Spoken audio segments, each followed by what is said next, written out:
Big Poppy in the house. Okay, like I promised you, getting some more videos out there. A lot of people out there right now are looking at building a bench. I showed you how universal it was in my last video, but let's just talk about how I went about it. I mean, it's nothing fancy. Anybody can build it.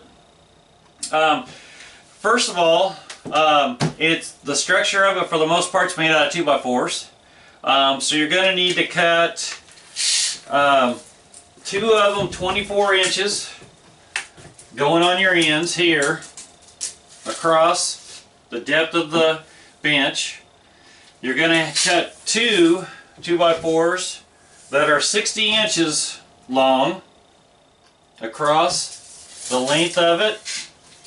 You're going to cut two 2x4s to go in the side of the frame underneath. Another thing that you need to make sure is, a lot of people I've seen use nails. When I was younger, I used to build houses and stuff, and I found that nails have the tendency, especially in reloading, when you're taking the press and doing a task with it, a lot of times the nails will start pulling out, and you'll notice that you'll see some of the benches out there swaying right to left, moving forward, up and down. I used decking screws on mine, the heavy duty ones. There is no nails in this entire bench here. And what I do a little bit different is I go around the bottom and I put a 2x4, and I'm going to show you the 2x4 here at the bottom. I stand it on in, and I buy these big deck screws, probably about 6 to 8 inches long, and they've got a big fat head on them. And then what you do is, it's got a special bit that goes in them. But what I do is I go around and I got a 2x4 on both sides of the leg in the upright position, and also along the entire back. And what I do is I pre-drill those holes and take those lag bolts and go all the way through that 2x4 to anchor it to the floor. Now, if you don't have a wood floor, you know, you could also do that with masonry bits and the fittings, or the little attachments that you can use on that as well. And then what I do is my legs, my total bench on the total height when I built it is approximately 40 and 3/4 inches in height is the total. And then I've put a 3/4 inch piece of plywood on top of my framing. And then, like I showed you last time, these come off. And one of my subscribers brought up a good point, is to go ahead and take and put some kind of clear on the back of this. And I agree and concur with him 100%, because over a period of time, I mean, I do have a dehumidification system out here, and it's a continued heated or AC. You know, there's a good chance that this could bow and start warping. So I'm going to go ahead and put a coat on that. I think that was a great idea. And we'll go ahead and take this other piece off too. And I'll get you a close-up here. And here I am with the camera again, which I don't do a very good job. So at the bottom, down here, you can see where I've taken a 2x4 and run it all the way to the back. And you'll notice that the fastener's right there. It's got a big head on it. And I've taken the 2x4 and put it on in. And you'll see that I've got legs that are in the inside of the framework here. And it goes down, and then I come right behind it and I set another one in there. But what I do, because I don't want my benches moving, I actually drill a pilot hole in this 2x4 here and go in the side of this, and I put a lag bolt down in here, and then I sandwich it between the 2x4s on the legs, so it's all supported. And then you'll notice that I've got storage underneath. Let me I've got storage underneath. I put a shelf down here so I can have my lead pot, my lead tools, my lead. And then in the very back, you want to run a 2x6. Let's see here. I've also installed electric up in the corner there. And then if you get a side view, I've taken a 2x6 along here and made this framework here. Nothing fancy on the inside as far as the bends. These are all 3/4 inch. I didn't spend a whole lot of time actually going in. These do have nails in this part of it here, but not in the bench. And then I've got my bends in them, and you can put anything you want in them. And then I've put another extra electric outlet here because like I do some soldering, I do the shrink tape or the shrink wrap, I shrink it. You'll notice I got a place for my where I anneal my brass. And what I did is I come around the back side of it and I took some PVC pipes and cut them off and then put a cap on the bottom, and I drilled a couple of holes through here where you see here and attached those to the bench. This goes on the top and we're rocking and rolling with that.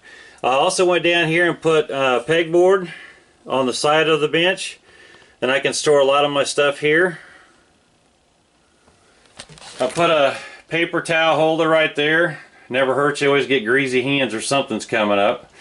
And then I really like these. They're universal, but these little canisters here, they just pop open. They're really nice. They're a little pricey. They're like $5 something a piece. And then you just take it up here and you just pop it in. So I've got all kind of things, you know, where I build my primer alarm systems, primer feeds, and those kind of things. And I've got some wire up here. You wouldn't necessarily have to put any of that up there. And I just framed it out with aluminum angle iron on that. And then I put a couple of braces in the center. Okay, now down here on the table, here's that T-track that I showed you for a universal workbench or loading bench. So I got 1, 2, 3, 4, 6 of these here across. And then, you know, what I did is I bought some 1/2 inch veneer plywood, and I took these and cut them to strips, and then I finished those out in a clear as well. And it works out really well. So the main thing is make sure you anchor the bench down, and you'll really enjoy reloading, especially if you do a lot of reloading, because you don't want your bench sitting there moving. You can't even budge mine. I mean, it's there. It won't move. And of course, you guys have seen where I put my Lee here, where I can take different presses, different equipment, and slide it in, do the activity, take it off, and then I can go to other things. But here's what I really like. I came across these drawers, and you're going to need to put a 2x6 here under the underneath side, and then it's got hardware that mounts to the right side, and it's got hardware that mounts to the left side. But check this out. This is a 2-drawer under mount. You can buy that at Home Depot, you can buy it at Menards, you can buy it at Lowe's. So here, this is mainly all my cleaning gun supplies. So that's in the top shelf there. Take and slide this. This is full extension. Take this and slide it all the way in. Okay, so I slid it in, and now I've got another bottom drawer in the same unit. And I've got, you know, my cleaning supplies here. I've got some locks, some little different files, some pocket knives. But this is pretty clever. So I put this in here, and then, like I said, you just take it, push it shut. And I bought some handles for my 2 drawers that I have, and that's a 50 cal.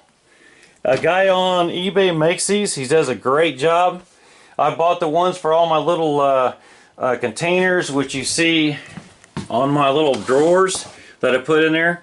These are 45 ACPs.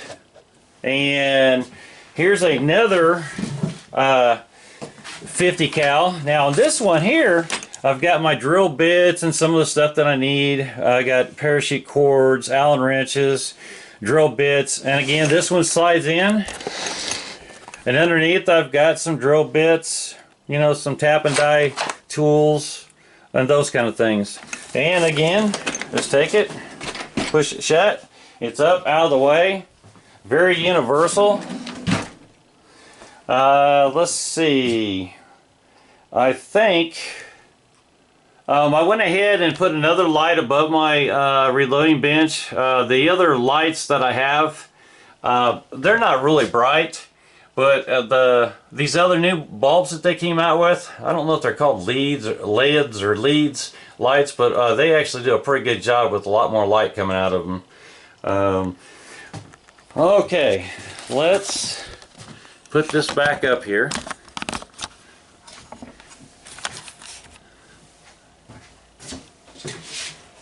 Now, a couple things you need to think about before you get into building the bench.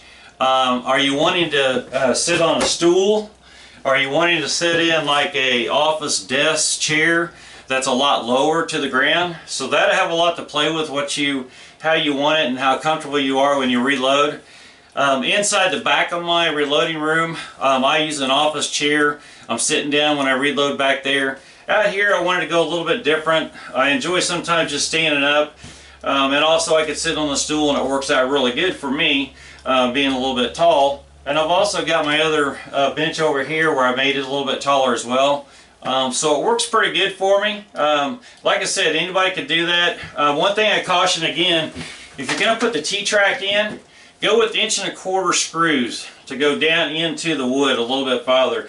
I tried it out with these little short ones when I first started, and I put it together.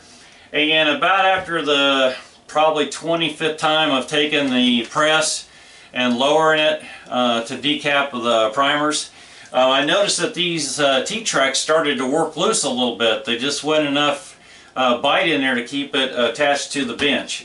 So I went to the 1¼ inch. I have tried it since my last video, and it does do pretty good, but you know, a good thing is I still think the best route is go with the mount that's universal, and you can mount that with bolts and nuts, and that'll stay there, and it'll serve a better purpose opposed to trying to use the T-track. But as far as T-tracks for, you know, cleaning your guns, you know, doing lubing, different small presses, it works out really well. So you have a good day. If you like my channel, please subscribe, and boy do I got some more stuff to show you. Thank you, and good shooting.